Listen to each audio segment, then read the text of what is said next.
Okay, you guys, today is April 1st, and I started the low-dose naltrexone on March 4th, so I'm 3 days short of 1 month.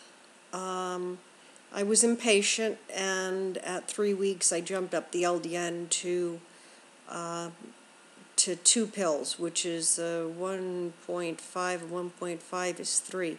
So I jumped it up a week early, but I was doing really good on it. I wasn't seeing any side effects to speak of. I also went ahead, being a little bit aggressive, and I got on the, I'm looking at my calendar, Imunovir.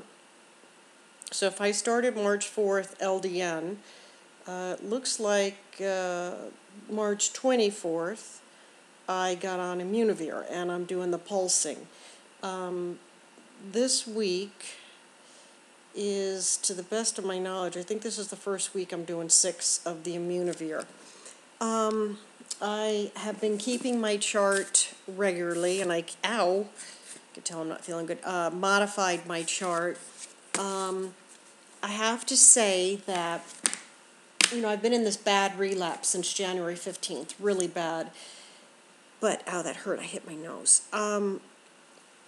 I'm doing much, much better, even though I'm in my little daily crash right now. I have been grading myself on the Energy Index Point Scale from Dr. Martin Lerner, and, I was hanging out at 2, 3s, and 4s for like a week or two, and then I got to 4 to 5s for a week or two, then I got to 5 or 6s on his scale. And this past week, I had maybe, I think 4 days were a 7, which is like fantastic. But the other 3 days were a 3.5. So I'm definitely coming up. I guess I again fooled myself when I saw so many 7s in a row. I thought, wow, But the funny thing is, I even showed it to my house cleaner, and she goes, I don't understand how you could get a really high grade and then get a really bad grade. And I said, well, that's part of that PEM, post-exertional malaise, so obviously I did a couple of days that I did really good, and I felt like I could maintain it. But then, immediately thereafter, there definitely was the 2 clear payback days. So,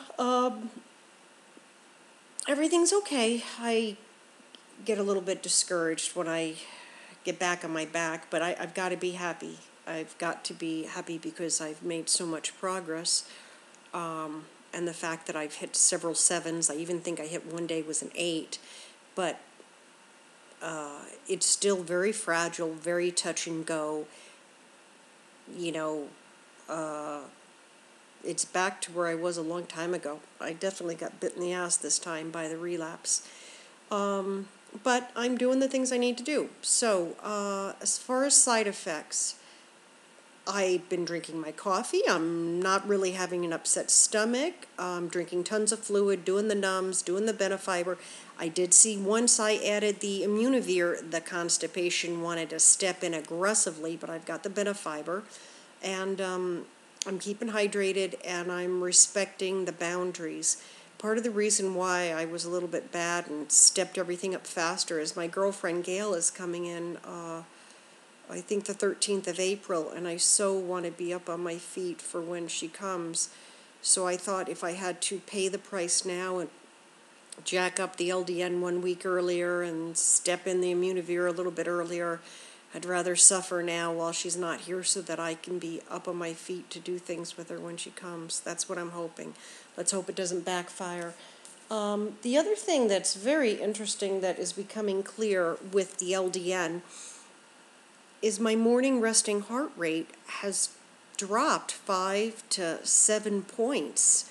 So when you're laying in bed and you take the blood pressure with the heart rate before you even move or put your feet down, I had been tracking it on Climus's blood pressure the chart with the cuff and the heart rate, and my resting heart rate when I wake up is 5 to 7 to 10 points, 5 to 7 points lower. Clearly. Now, the only thing that I am noticing is in the first couple of weeks, my getting up on my feet, the heart rate after 10 minutes of being on your feet, the heart rate was still high, which then made the spread between the lower heart rate, resting heart rate, and the normal heart rate 10 minutes on my feet made it look like all POTS. But what I am starting to see, that it appears that my second heart rate may be coming down, the standing 10-minute heart rate may be coming down too, which means that maybe the POTS is not quite as fully engaged every day, every moment kind of thing. All right, that's about it. Bye, you guys. I'm just going to go take a nap and sleep. Bye.